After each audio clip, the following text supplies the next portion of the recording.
What's up, best friends? You're watching Musico! Let's go! where you discover your new favorite artists who give you good music. I'm one of your hosts. My name is Aiki. At ako naman po, si John. Kami pa rin ang makakasama ninyo sa paghahanap ng mga susunod nating Musico songs. And it's Bambi here, best friends! Make sure to check out our playlist on Spotify under INC Original Music. Nandun ang mga paborito ninyong INC Original Music, lalo na ang favorite songs nyo from Musico. Napakarami niyan. Ako naman po si Ai. Hello po sa inyong lahat. And that is right, mula Season 1, ang pwede ninyong pakinggan sa aming playlist na inihanda para sa inyo. Wow! And speaking of Season 1, naaalala nyo yung semi-finalist natin na sumali sa Season 1? Grabe, nakapasok na sa top 12 Ngayon? this season. Ay, Oo. wow! Yung ba yung taga Mindanao ba yon? Yung taga Valencia, Bukidnon. Ay, ang galing! Ay, hindi siya yung pag-uusapan natin. Ay, di ba? Ba't mo kasi ito? Nabanggit ko lang. Na-bring up mo lang. Nabring up ko lang kasi wala kayong magawa. De, pasensya na, best friends ha. Medyo malayo kasi yung location namin. Talaga namang puspusan sa trabaho para makapag-provide sa pamilya yan. Si John yan. Siyempre, hindi na alintahan ang pagod para lang sa kanila. Sa bagay, nakaka-relate ako dyan bilang ama ng sambahayan. Oh, tama. Yes, guys. palakpakan naman natin sila. Oo, mga uliran. Saludo po kami sa lahat ng breadwinner at provider ng pamilya. Alam naman namin hindi yun madali, di ba? Pero patuloy kayong lumalaban para sa mga mahal nyo sa buhay. Mabuhay! So, from the bottom of our hearts, mabuhay! Thank you! Thank you! Thank Maraming you! salamat po. Thank you very much, guys. See you. Thank you, Same time, same everyone. place. Ay, wala Di ba? ba? Wala ba? Kasi may gusto pa tayong i-shoutout since napag-usapan natin to. Shoutout din sa mga young breadwinners. Ayun. Yes, opo, saludo Oo, kami sa lalo na inyo. sa mga anak na sumasalo para sa pamilya. Lalo na kung retired na o senior na yung kanilang mga magulang. Yeah. Oo, may Sina mga mama at ganyan. papa. Pati Yes. na kunwari nagkasakit, yung Yes. parents, yung mga ganyan ako kilala, na-stroke yung parents. So, kailangan talaga sumalo ng pamilya. Ang daming Yes. mga nagsasakripisyo para sa mga mahal nila sa buhay. Yung Tsaka mga mga bata. taong responsable, di ba? Oh, Mga yes. good provider para sa mga loved ones at family nila, di ba? Yes, saludo po kami ulit sa inyo at hindi lingid sa Diyos ang inyong sakripisyo. Sa pagiging mabuting anak at kapatid, siguradong may biyayang kapalit. Rhyming yun Di ba? Nag-start na yung rhyming. Parap na yung last line eh. Ganda, May ganda rhyme nun. eh. Yan siguro ang naiisip natin sa ng ating 11th semi-finalist ang gumawa ng kanta para sa mga panalong tinapay. Uy! Breadwinner. Panalong tinapay. Uy, marami makaka-relate dyan, I Yeah. think, di ba? Ito, mula sa Batangas, nagbabalik mula last season ang isang songwriter na very passionate sa pagsulat ng kanta. Kilalanin na natin si Gerald Nakita. Buti na lang, nakita natin si Gerald. Nakita Let's go. yan.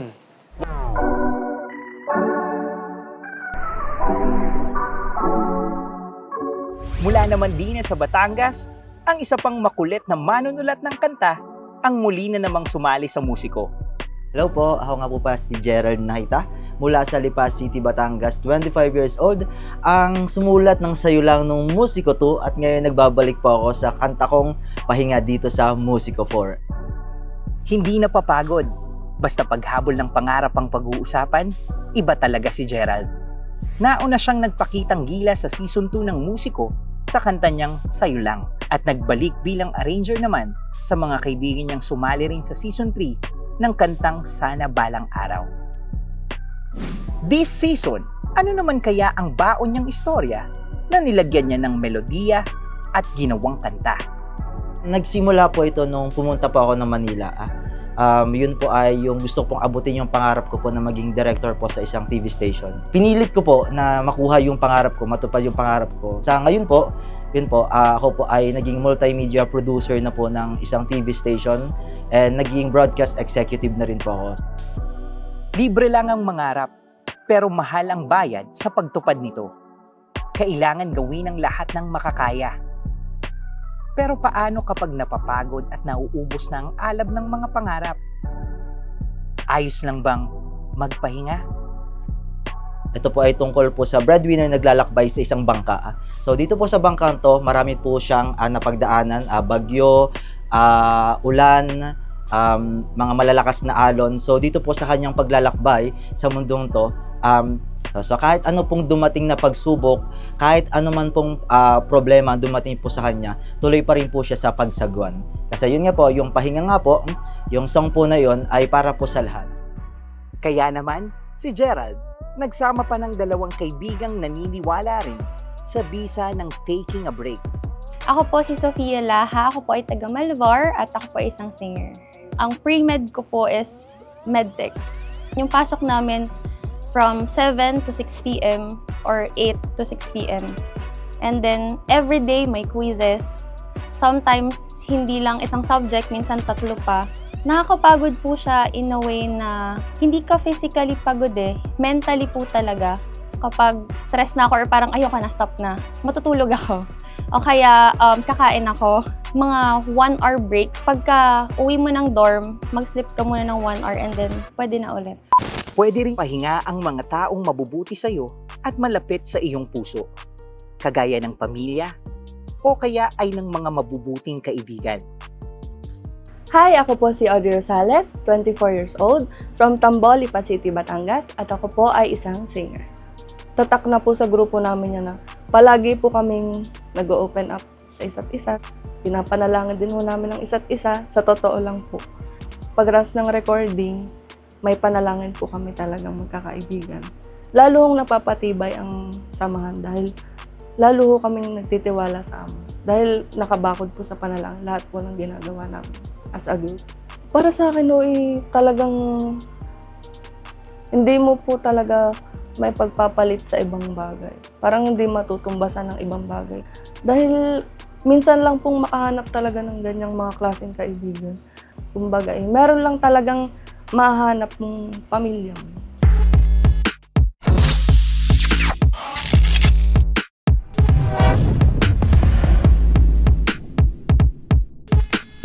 Sa pagbuo ko ng kantang Pahinga, una kong ginawa, inisip ko muna kung ano ba yung wala pa or wala na sa musiko.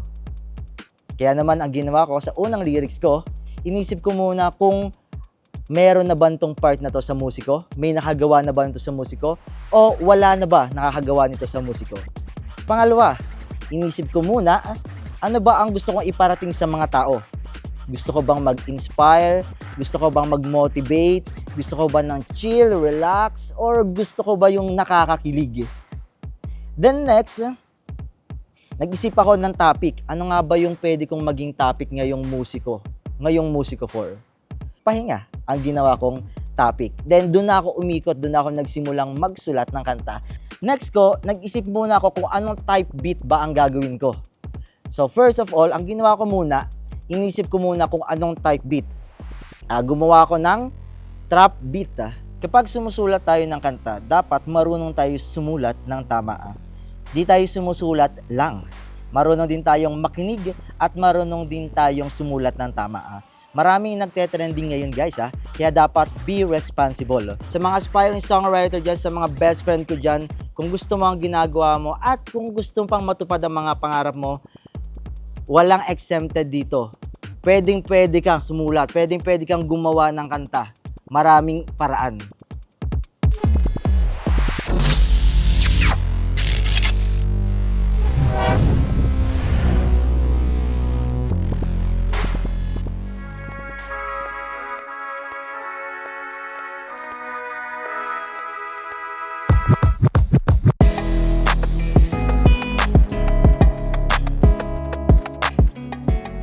Story ko po talaga to kasi as a breadwinner po, yung lyrics ko po, kumbaga ito po ay inspirational song po na para po sa lahat.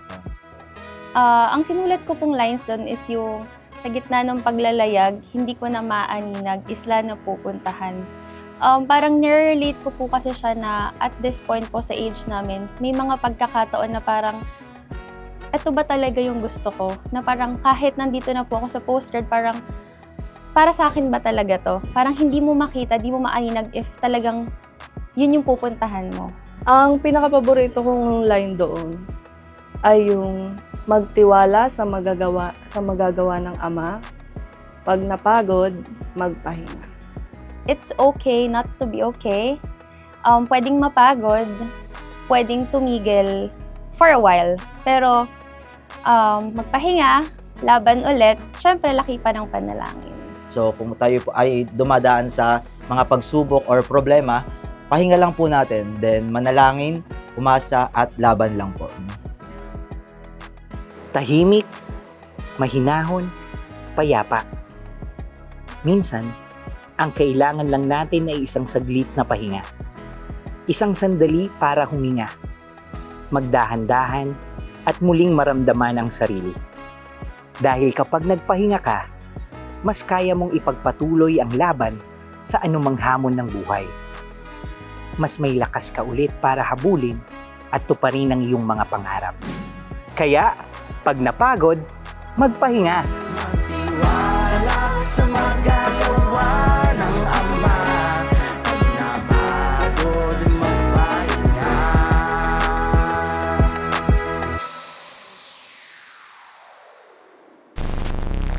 Alam niyo, tama rin sila Gerald at yung mga kaibigan niya. May point sila eh. Pag napagod, magpahinga. Yes. Diba? But that doesn't mean na titigil ka na. Diba? Papahinga lang and then go na ulit. Tuloy lang ang laban. Pero hindi rin ibig sabihin no, na bigla ka na lang mawawala sa trabaho. Uy. Di ba kasi alam niyo naman yun, best friends, hindi professional ang basta na lang uma-absent. Tama. Sabihin mo sa boss mo o sa dapat kausapin ha kung kailangan mo ng pahinga. Okay? Oh, may sick leave naman, diba? Yes. Pag napagod ka, pahinga, sick Oo, leave. tama. And when life gets even harder, tandaan natin yung line na song tungkol sa pananalangin. Yun naman ang pinakamabisang solusyon sa lahat, di ba? Tama.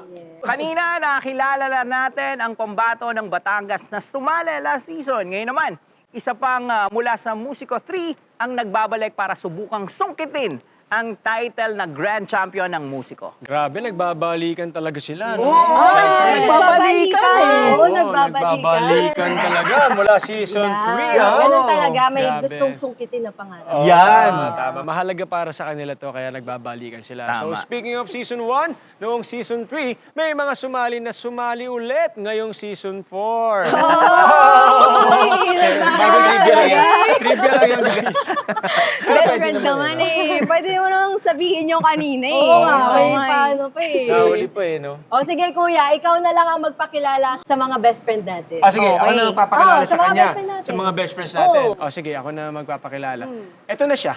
Saan? Yun ang intro. Parang intro. Gagandahan natin yan kasi Oo. mahalaga to eh.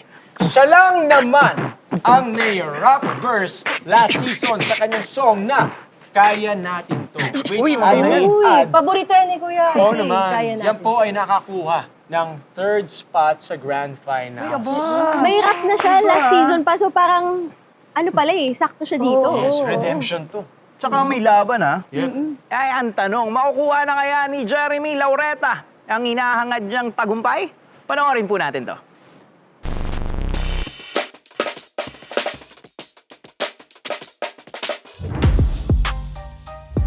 Isa pang nagbabalik ngayong Season 4, representing Santiago City, Isabela. I'm Mike Jeremy Laureta, 24 years old po, from Isabela South. And I am the singer-songwriter of the song Balik Tanaw po. Hindi lang ang ganda ng Isabela ang nasilayan natin noong Season 3. Sinabayan pa ito ng magandang kantang, Kaya Natin To, nalikha ni Mike Jeremy Laureta. Ano naman kaya ang bago sa entry niya ngayong Season 4? At sino naman kaya ang makakasama niya this season? Kasama sa beat, kasama sa bars, kasama sa pangarap.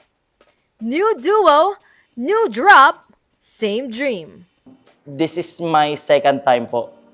Dahil ang pinaka-main goal ko po kung bakit ako napadpad ulit dito sa Musico Season 4 is dahil gusto ko pong makasali talaga si Kuya Glenn. Ako po pala si Glendale Ravenera mula sa Morong Rizal. 28 years old and ang passion ko po is, unang-una is mag-beatbox and then napunta ako sa music production. Kasi si Mike po, kaibigan niya po si Sean, which is kaibigan ko din, pinakilala niya po sa akin si Mike. Nag-reach out po siya sa akin, doon po nagsimula kami mag-usap. Nag-set po kami ng other projects and then bringing up niya itong Musico 4. So sabi niya, Kuya, ba't hindi ka sumali sa Musico 4, dalawa tayo? The whole song po itself, ako po yung nagsulat ng lahat ng lyrics. And boses ko na rin po yung ginamit dun sa kanta. So, I work with Kuya Glendale dahil siya po yung producer ng music or the music producer po, sound engineer na rin kung tatawagin. Sabi ko sa kanya, o sige, pwede naman, madami akong beat dito, pumili ka na lang. So binigyan ko siya ng 5 beat, nagbigay siya sa akin ng sample, nagustuhan ko naman, doon na kami nag-go. Pero hindi kami magkatugma ng oras. So parang yun yung malaking challenge sa amin na paano namin tatapusin tong kantang to. Hindi kami magkatugma ng oras kasi may trabaho siya tapos ako nag-aaral ako. Hindi namin mahanapan ng eksaktong oras kung paano namin i-work yung kanta. Hindi po naging hadlang yung pagiging malayo po namin sa isa't isa. Meron naman po tayong internet para gamitin natin and pwede pa rin naman po tayong mag-collab gamit po yun. Sa kanta maririnig natin how I motivated myself, kung paano ko binoost yung sarili ko na tapusin yung bagay na dapat kong tapusin. Kasi the way I advise myself should be the way also kung paano ko ipaparinig sa mga tao kung ano yung mga dapat nilang gawin. Kung ano yung dapat nilang hindi sukuan. Kapag kasi sinabi kong huwag kang hihinto, dapat tuloy-tuloy ka lang.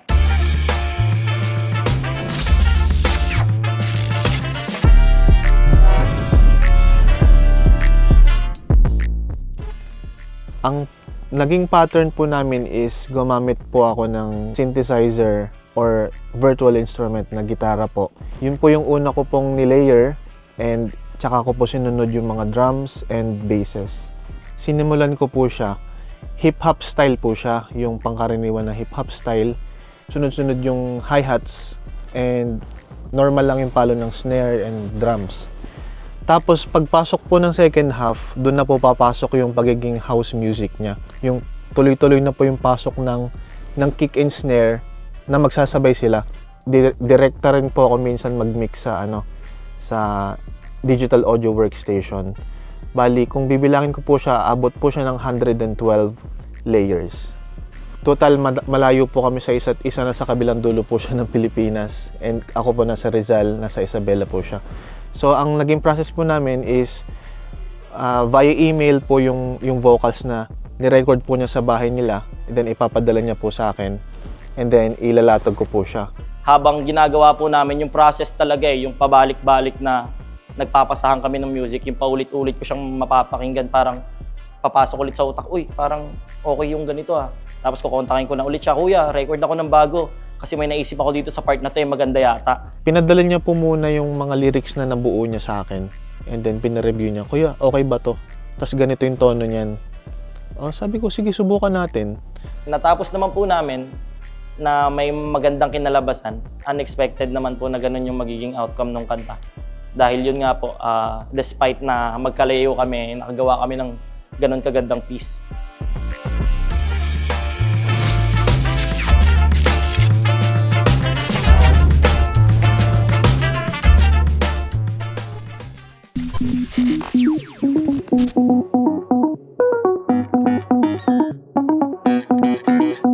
So, all throughout the journey po of making the Balik Tanaw song po, na-enjoy ko naman po talaga yung moment na yun with working with Kuya Glendale.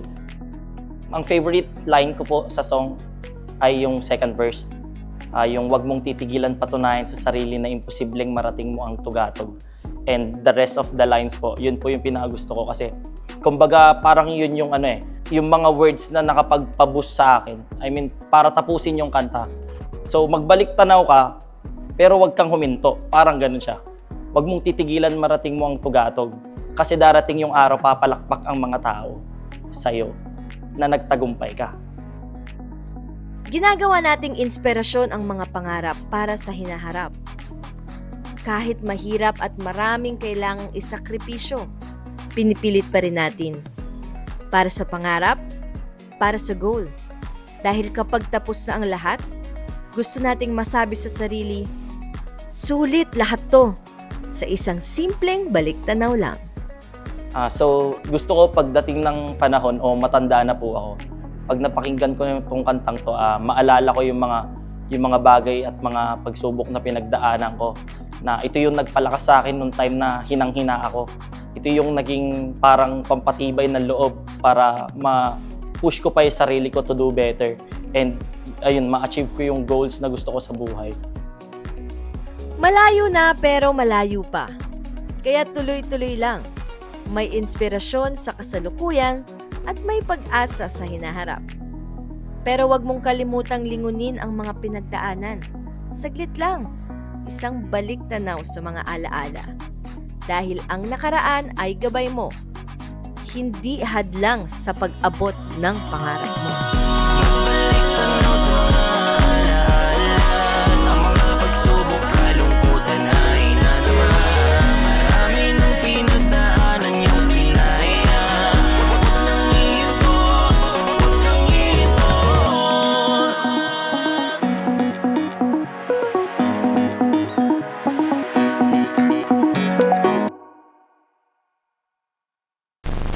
Wag nang hihinto, wag nang hihinto, tuloy-tuloy. Wag nang hihinto, wag nang hihinto, tuloy-tuloy. Wag nang hihinto, wag kang hihinto, tuloy-tuloy. Wag nang hihinto, wag kang hihinto, tuloy-tuloy. Wag nang hihinto, wag kang hihinto, Ba't di kayo tumitigil? tuloy-tuloy. sabi, wag Wag daw kang hihinto hihinto, tuloy-tuloy, diba? Oo nga, no?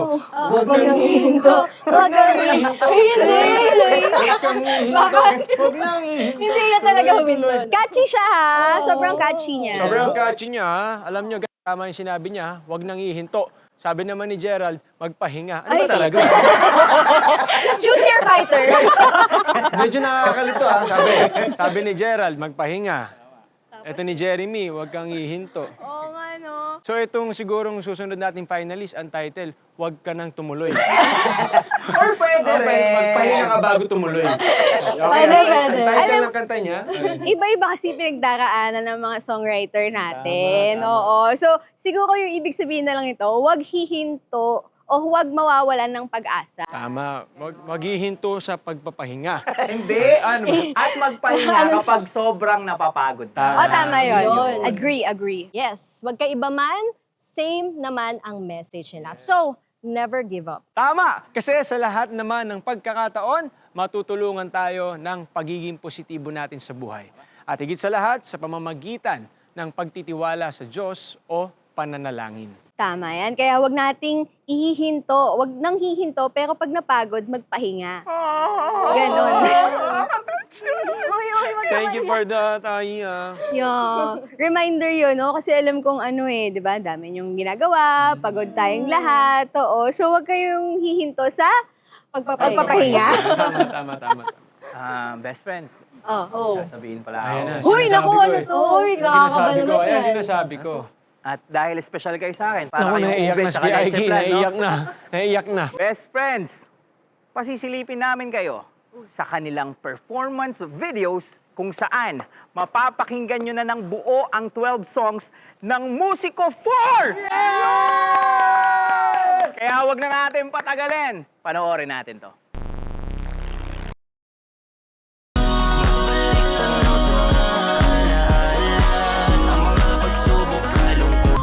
Natataranta na naman, ano ba ang aking gagawin? Sometimes life gets hard, but that doesn't mean every day will be like that. When times get Sana ay ikaw na. naghintay ako sa iyong pagdating, kalakip nito. Huwag ka na sanang magtampo, ako'y hindi magtiwala sa magagawa ng Ama.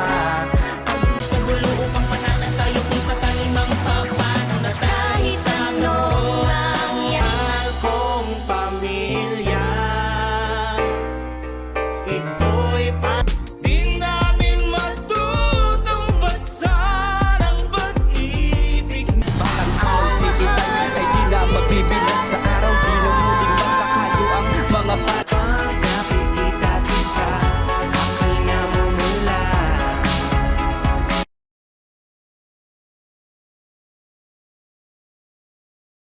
Alam niyo, buti na lang talaga host tayo. Kasi ang hirap ng pumili ng 8 mula sa 12, di ba? No, Ayoko mahirap mag-judge. mag-judge. Oo.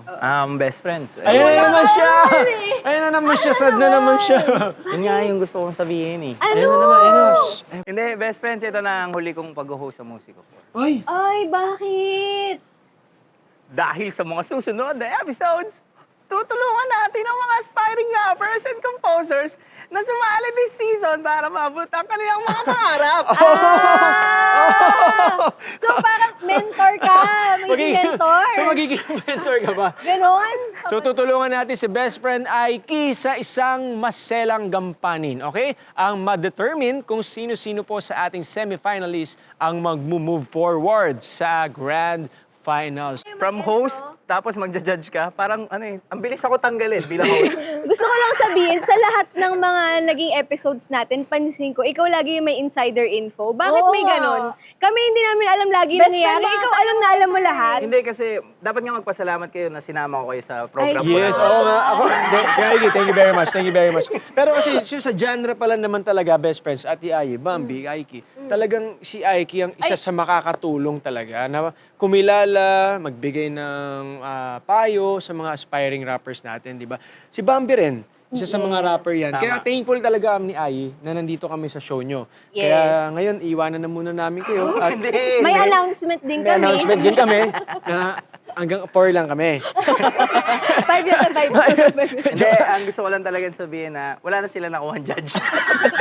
Hindi, pero seryoso po, no? Napaka-credible naman talaga ni Aiki na mapasama sa mga mag-judge, mag-mentor sa ating mga songwriters from different parts of the Philippines. Kasi bata pa lang ako, pinapanood ko na si Aiki. oo nga. Rapper Kahit na naman siya. ako. Hindi, Dami. tsaka talaga, tutulad na nabanggit ni John, napakahirap mag-adjust ngayon kasi bilang host. Tapos parang excited ako sino man nanalo di ba? Yes. Tapos bigla mo siyang judge. May pressure bilang Yes, hurado. yes, Parang yes. nag-enjoy na ako bilang host eh. Kaya naman, nako, parang hirap ibitaw oh. Wag na. yan naman. Wag na natin ibitaw. Halika na. Naiyak ako. Halika na, alis na lang tayo. Huwag na natin sabihin yan. Halika na. Sige, patuloy na oh. Best friends, halika na. Best friends, halika na. Huwag niyo na sabihin yan. Kita-kita ulit tayo next week. Same place. Same time. Dito lang sa pinakamasayang songwriting competition program ng INC-TV. Ito po ang Musiko! My God! Congratulations sa iyong maselang gampani. Season 4 Musico Season 4 Musico Season 4